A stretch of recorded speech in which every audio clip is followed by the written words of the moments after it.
I overheard my daughter-in-law telling her friends, "Now I'll finally get rid of that shrew and that I deserved a room in a nursing home." But when I read the will, it was her who had to pack her bags.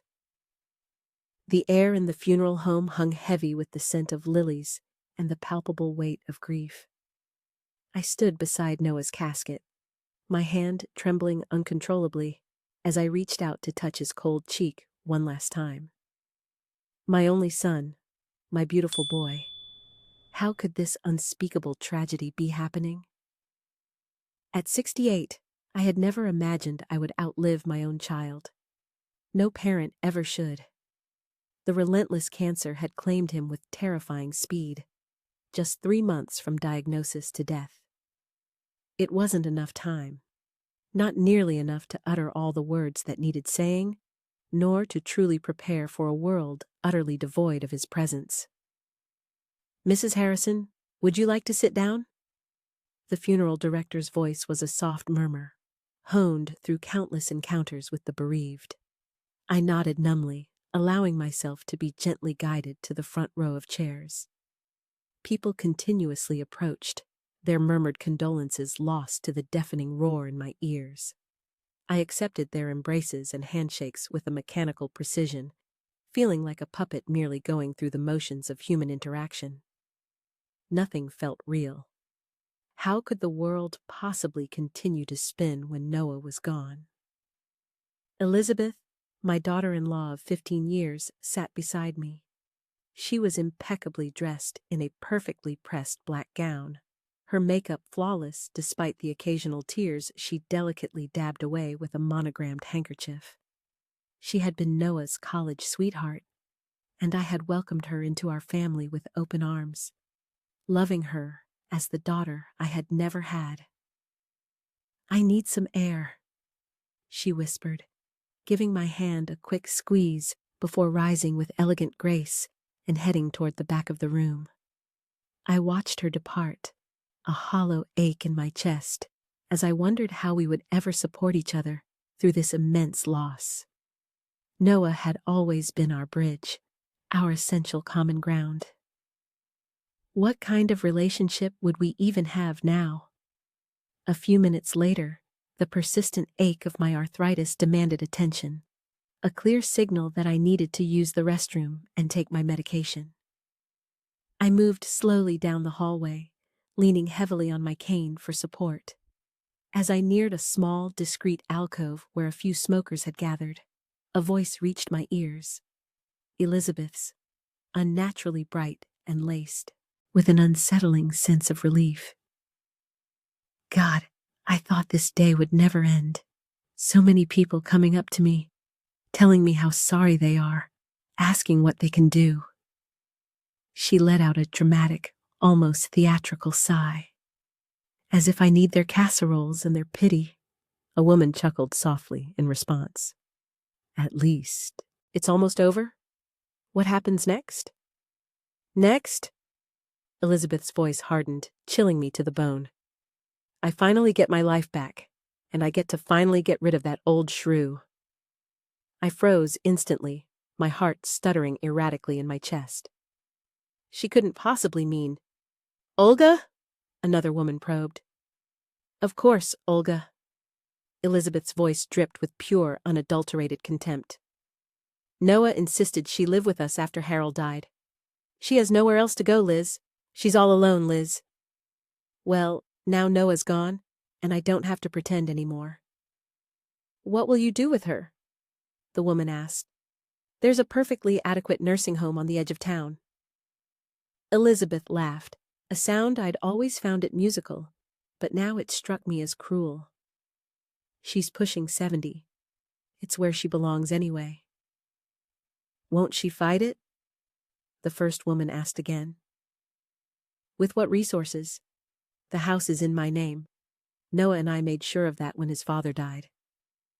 She signed everything over to us, remember?" "To avoid probate," we told her. Elizabeth's voice dropped to a mock whisper. "The old bat doesn't even realize that Noah left everything to me. In a week, she'll be packing her bags."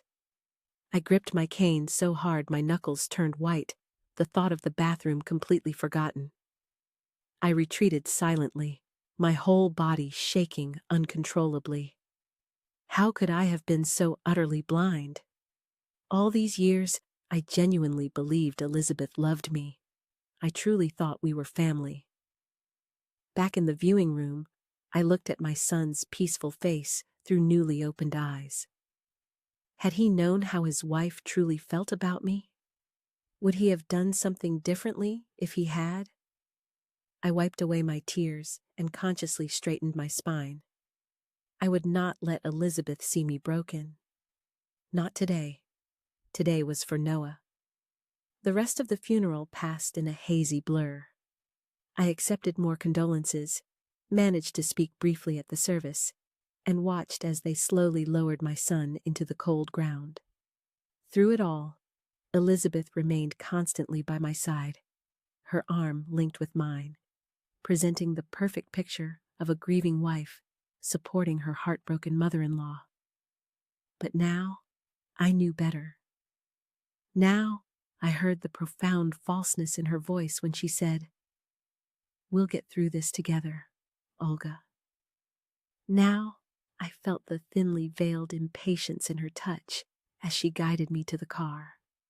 As we drove home in a profound silence, I stared out the window at the passing scenery, my mind racing, wondering where I would go, what I would do.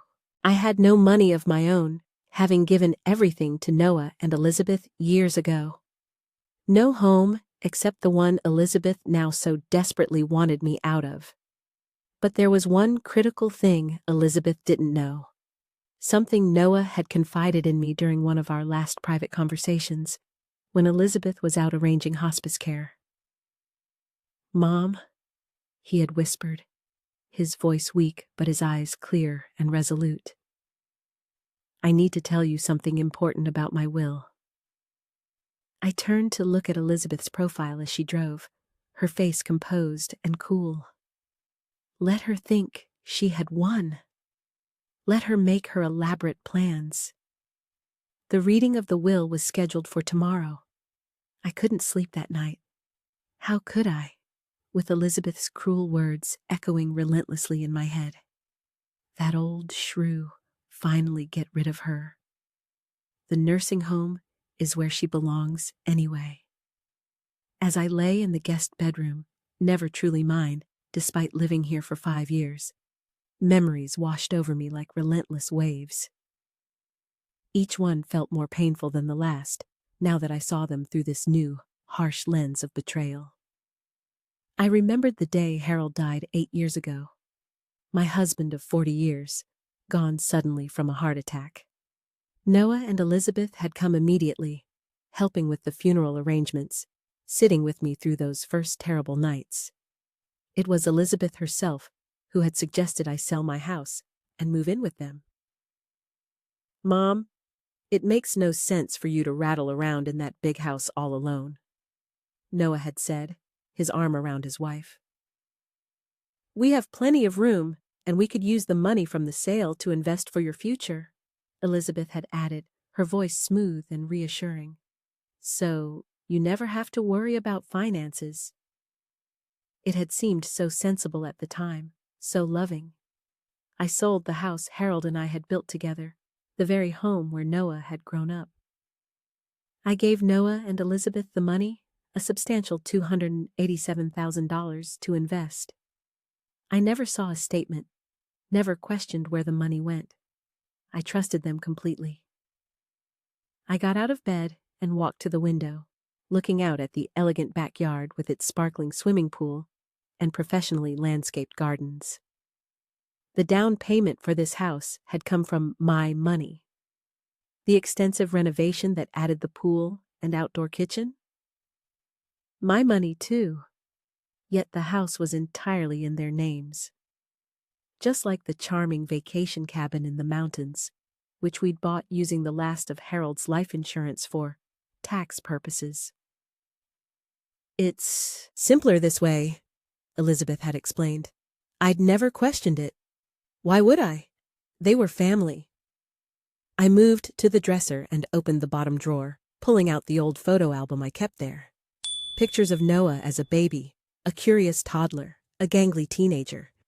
Noah at his college graduation. Noah and Elizabeth on their wedding day. My gaze lingered on a photo of all of us at Noah and Elizabeth's 10th anniversary party. Elizabeth stood slightly apart from the rest of us, her smile not quite reaching her eyes. Had the signs been there all along? There were other memories too. Small, seemingly insignificant moments I'd dismissed at the time. Elizabeth's barely concealed impatience when I was slow getting in and out of the car due to my arthritis. Her subtle sighs of exasperation when I'd ask for help with technology.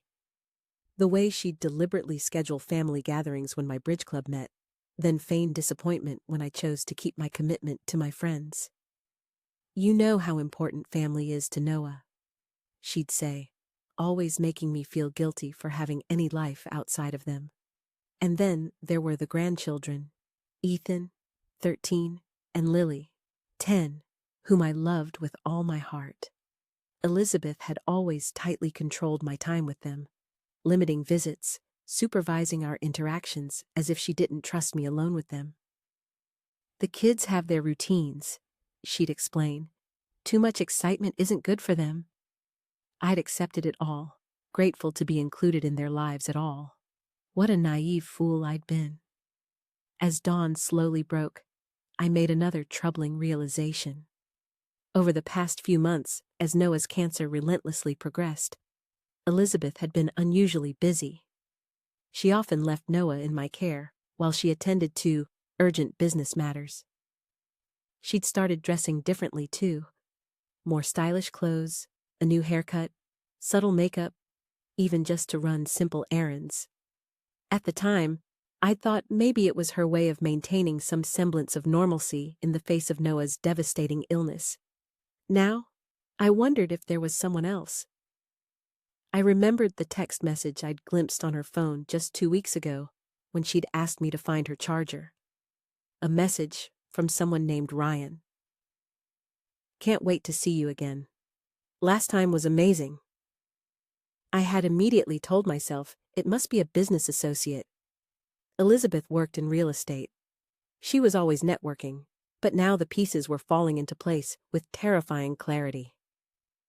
Elizabeth's frequent business trips that often extended through weekends, the hushed phone calls behind closed doors, the sudden new clothes, the subtle makeup. She had been having an affair while my son was dying. The incandescent rage that filled me was unlike anything I had ever experienced before. How dare she? How dare she betray my son, plan to discard me, and probably take everything we'd worked for to start a new life with someone else? I was still sitting there, clutching the old photo album, when a soft knock sounded at my door. "Grandma?" It was Ethan, my grandson. "Are you awake?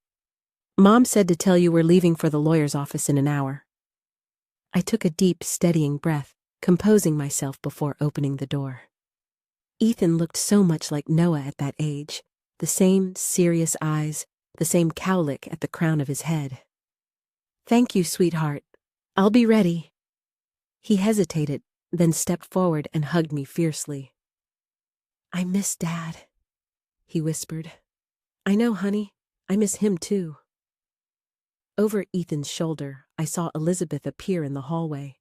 She offered that false, saccharine smile and said, "Don't bother Grandma too long, Ethan. She needs to get ready." Her eyes met mine, cold and calculating. "Today is an important day." Yes, I thought as I closed the door to dress. Today is indeed an important day. The day Elizabeth learns that her plans may not unfold exactly as she expects.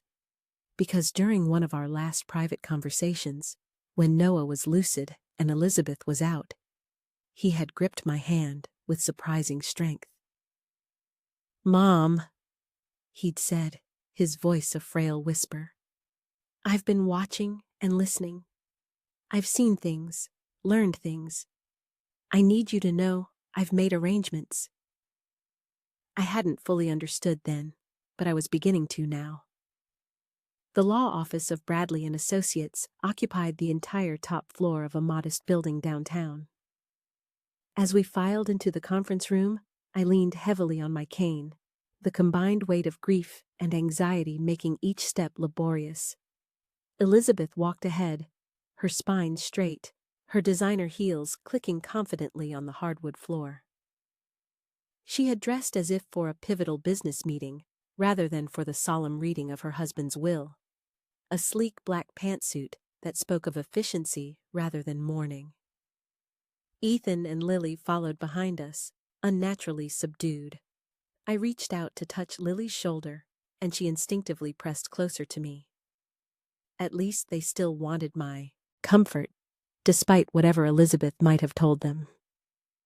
Mr. Bradley, Noah's attorney for the past decade, greeted us with appropriate solemnity. He was a slight man with wire-rimmed glasses and thinning gray hair, but his handshake was firm as he guided us to our seats. "Thank you all for coming," he began, shuffling papers before him. "I know this is a difficult time." He paused, then continued, his gaze sweeping over each of us. "Noah was very specific about his wishes, and it's my duty to make sure they're carried out exactly as he intended." Elizabeth nodded, her expression grave but composed. Under the table, I noticed her fingers tapping impatiently against her thigh. "Before I begin the formal reading, I should mention that Noah made changes to his will approximately 6 weeks ago," Mr. Bradley stated, his voice even. Elizabeth's tapping fingers stilled abruptly. "Changes? What kind of changes?" "He never mentioned any changes to me." Mr. Bradley looked at her over his glasses. "Yes. Well, he came to see me privately. He was quite clear about his instructions." A flicker of uncertainty, so brief I might have missed it if I hadn't been watching for it, crossed Elizabeth's face. "I see," she said, her voice slightly higher than normal. "Well, proceed then." "First," Mr. Bradley began, "regarding the family residence at 1742 Maple Avenue and the vacation property at Lake Tahoe." I held my breath. These were the properties purchased with my money, the homes I had helped create but had no legal claim to. Both properties are to be placed in a family trust with Olga Harrison named as trustee. The trust specifies that Olga has the right to live in either property for the remainder of her life. Upon her passing, both properties will transfer to Ethan and Lily Harrison to be shared equally. Elizabeth's face drained of all color. "That's impossible," she said, her voice tight and strained. "The houses are in my name. Noah can't just—" "Actually," Mr. Bradley interrupted gently, "while the family home was indeed purchased in both your names, Noah transferred his interest in both properties to a trust 3 years ago, with your signature on the transfer documents. The Tahoe property was never in your name at all, contrary to what you might have believed. It was purchased directly into the trust." I remembered signing papers 3 years back. "Just routine estate planning," Noah had said. Elizabeth had been annoyed at the time, claiming it was unnecessary. Had Noah suspected even then? "As for Noah's financial assets," Mr. Bradley continued undisturbed, "his retirement accounts, which amount to approximately $875,000, are to be divided as follows: 60% to a trust for Ethan and Lily's education and needs, with Olga named as trustee, 20% directly to Olga for her care and maintenance, and 20% to Elizabeth." Elizabeth's composure finally cracked. "20%? That's all?" Her voice rose sharply. "There must be some mistake. I'm his wife." "There's no mistake, Mrs. Harrison. I drafted these documents myself at Noah's explicit instruction." "When he was dying—" Elizabeth stood up, her chair scraping back loudly across the floor. "He wasn't in his right mind. He was on medication. This will can be contested." Mr. Bradley's expression remained perfectly calm. "Noah was perfectly lucid when he made these changes. I assessed his competence myself, and we had his doctor provide a written statement confirming his mental capacity. I would strongly advise against contesting the will, Mrs. Harrison. It would be costly, time-consuming, and ultimately unlikely to succeed. Elizabeth looked around wildly, as if seeking an ally in her outrage. Her gaze finally landed on me, and the naked hatred in her eyes made me involuntarily flinch. "You!" she hissed. "You did this! You turned my husband against me!" I said nothing, too stunned by these revelations to form words. Noah had protected me. Had he known all along what Elizabeth was planning? Mr. Bradley cleared his throat. "There's more, Mrs. Harrison. Noah left a sealed letter to be read, in the event that you contested any part of his will." He held up an envelope. "Would you like me to read it now, or would you prefer to continue with the remaining provisions?" Elizabeth sank back into her chair, her face a mask of fury and disbelief. "Continue," she said through clenched teeth. "The family business, Harrison Design Group, is to be placed in trust as well, with 75% ownership transferred to Ethan and Lily, to be managed by a board until they reach the age of 25. The remaining 25% is allocated to the company's current employees through a profit-sharing plan that Noah established last month." Elizabeth's hands were shaking now. "And what exactly am I supposed to live on?" Mr. Bradley adjusted his glasses. "In addition to your share of the retirement accounts, Noah established a monthly allowance for you of $3,000 to continue for a period of 5 years or until you remarry, whichever comes first." "Remarry?" Elizabeth's laugh was brittle, devoid of humor. "I just lost my husband." "Yes," Mr. Bradley said, his tone neutral but his eyes knowing. "That's why I found his specific mention of remarriage interesting." The days following the reading of the will were like living in the eye of a hurricane. Elizabeth moved through the house with barely contained fury, slamming doors and speaking to me only when absolutely necessary. When she did address me, her voice dripped with venom. "This isn't over," she said the first night, cornering me in the kitchen. "Noah was manipulated. He wasn't thinking clearly." I met her gaze steadily. "Noah was protecting his family, his children, and his mother, as he should have." Her laugh was cruel. "Family? You think this is about family? This is about money, Olga. My money. The life I built with Noah that you're trying to steal." "I never asked Noah to change his will," I said quietly. "I didn't even know he had until yesterday." "Liar." She stepped closer, her finger jabbing the air inches from my face. "You played the helpless old lady card, made him feel guilty. Well, I won't let you get away with it. I'm contesting the will." And she did. 3 days later, I was served with legal papers. Elizabeth had hired Winston Green, a high-powered attorney known for aggressive tactics in divorce and probate cases. The lawsuit claimed Noah had been unduly influenced and lacked testamentary capacity when he changed his will.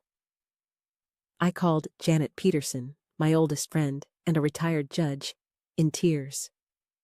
"Janet, I don't have money for attorneys. Everything I had went into those houses."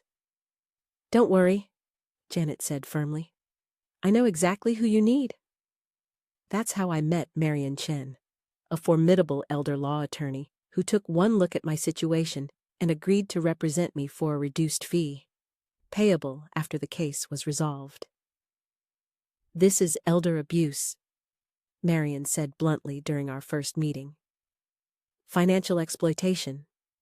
Noah recognized what was happening and took steps to protect you. Now we'll finish what he started." Elizabeth's first move was to try to force me out of the house while the case was pending. Marion blocked it with a temporary order. Her second strategy was to limit my access to the grandchildren. "They need stability right now." Elizabeth told the children's teachers and our neighbors. Olga's mental state is concerning. She's making wild accusations, turning the children against me. It's elder paranoia, the doctors say. I hadn't seen any doctors, of course, but the whispers spread. Ethan and Lily came home from school asking strange questions. "Grandma, are you sick?" Lily asked one afternoon, her small face creased with worry. "Mom says you might have to go to a special hospital." My heart broke. "No, sweetheart, I'm not sick at all." "Then why is Mom saying those things?" Ethan demanded. At 13, he was old enough to sense the tension, to question the contradictions. I chose my words carefully. "Your mom and I have different ideas about what should happen now that your dad is gone. But we both love you very much."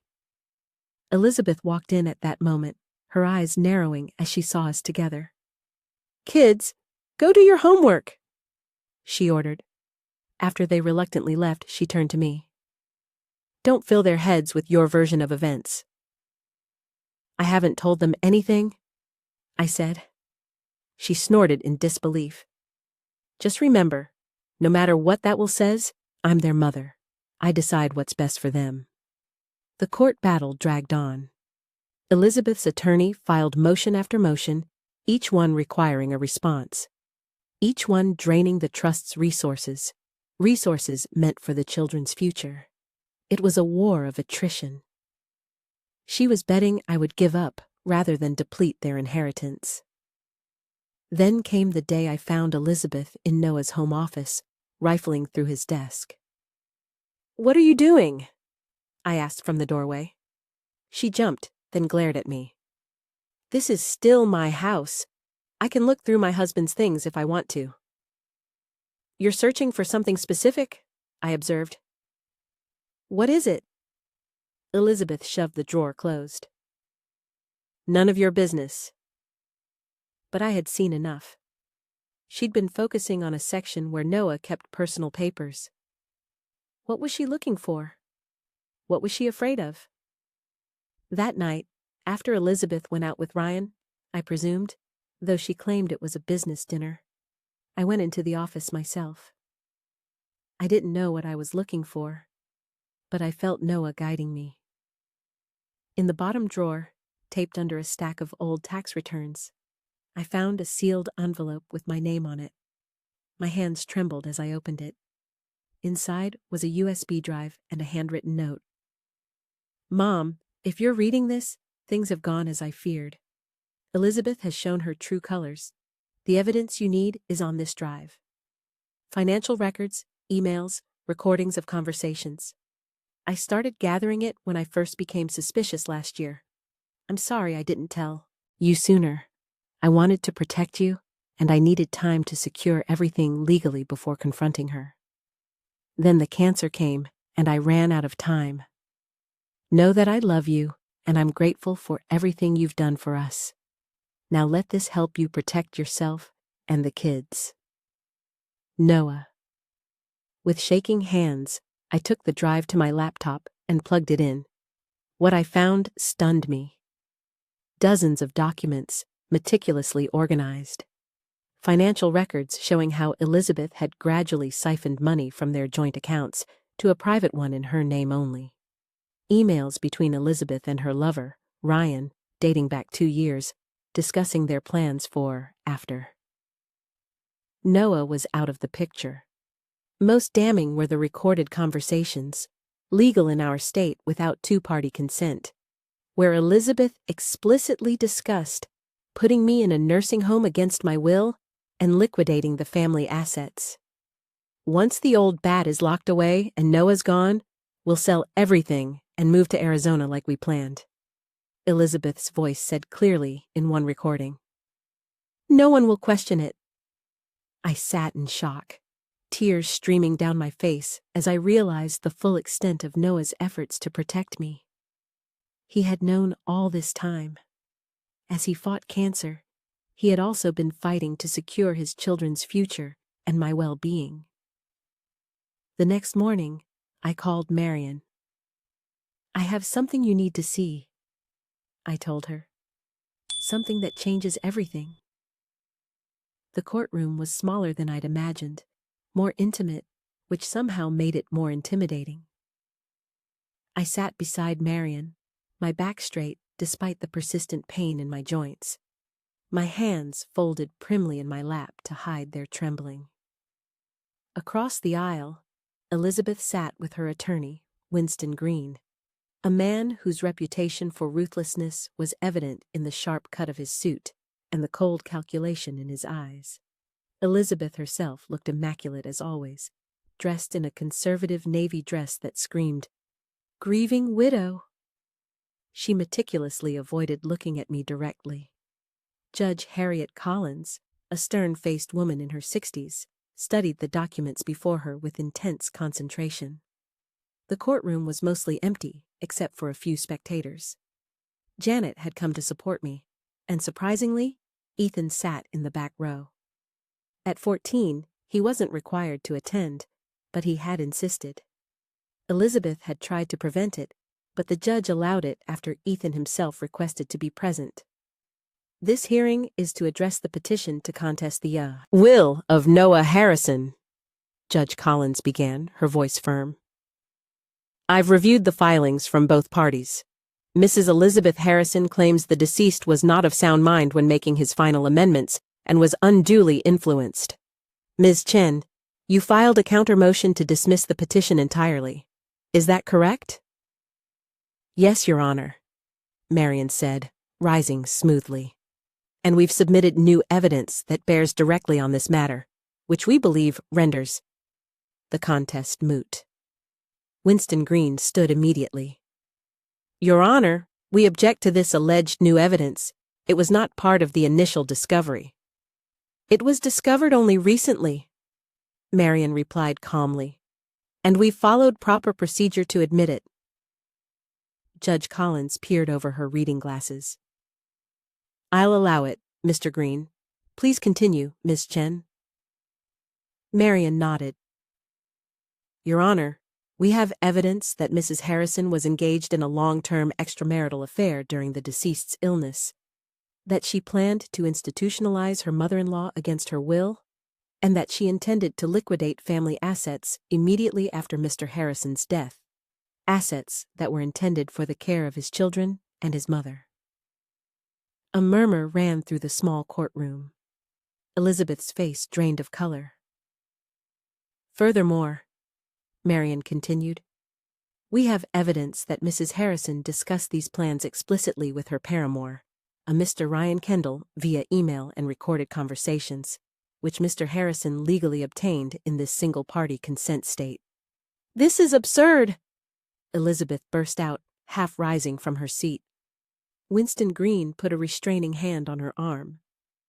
Your Honor, he said smoothly, these are wild accusations with no bearing on the validity of the will. Even if such evidence existed which we dispute, it would be inadmissible as it was obtained without my client's knowledge.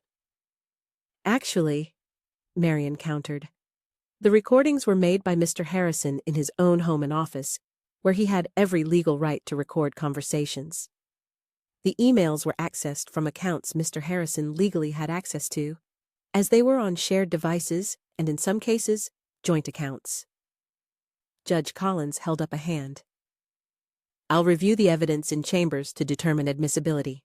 For now, let's proceed with testimony. Ms. Chen, call your first witness. The defense calls Olga Harrison, Marion said. I rose shakily, made my way to the witness stand, and was sworn in. Marion guided me through gentle questions about my relationship with Noah, the financial arrangements after my husband's death, and my life in the family home. I spoke clearly despite my nervousness, determined that Noah's efforts to protect me wouldn't be in vain. Then it was Winston Green's turn to cross-examine me. His smile didn't quite reach his eyes as he approached. Mrs. Harrison, isn't it true that you were financially dependent on your son? Yes, I answered honestly. After my husband died, I gave Noah and Elizabeth the proceeds from selling our house, And now that he's gone, you stand to gain control of significant assets that would otherwise go to his wife. Convenient, isn't it? Marian objected immediately. Argumentative, Your Honor. Sustained, Judge Collins said. Mr. Green, confine yourself to questions, not insinuations. Green changed tactics. Mrs. Harrison, have you ever been diagnosed with dementia or memory issues? No, I said firmly. Yet you claim to have been unaware of your son's changes to his will until after his death. Isn't it possible you're misremembering conversations with him during his illness? I met his gaze directly. My memory is perfectly clear, Mr. Green. Noah told me he had made arrangements, but he didn't share the details. He wanted to protect me from exactly this kind of confrontation.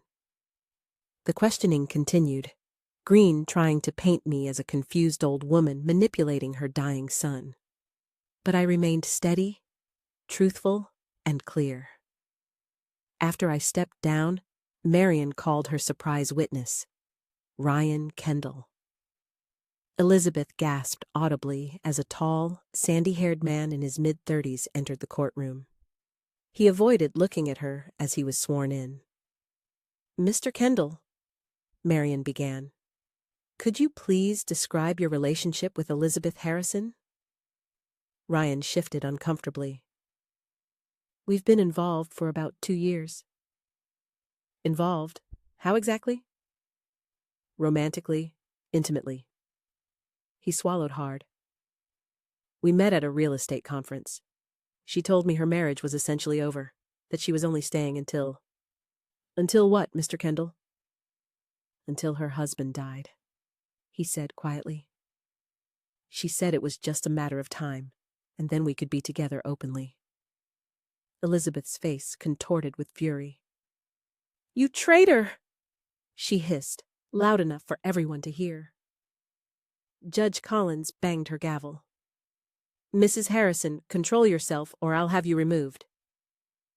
Marian continued methodically, having Ryan confirm the existence of emails and recordings, their plans to move to Arizona, and Elizabeth's intentions regarding me and the family assets. By the time Winston Green began his cross-examination, the damage was done. Ryan's testimony had corroborated everything on Noah's USB drive. From the back of the courtroom, I could see Ethan's face, pale, shocked, his eyes filling with tears as he learned the truth about his mother.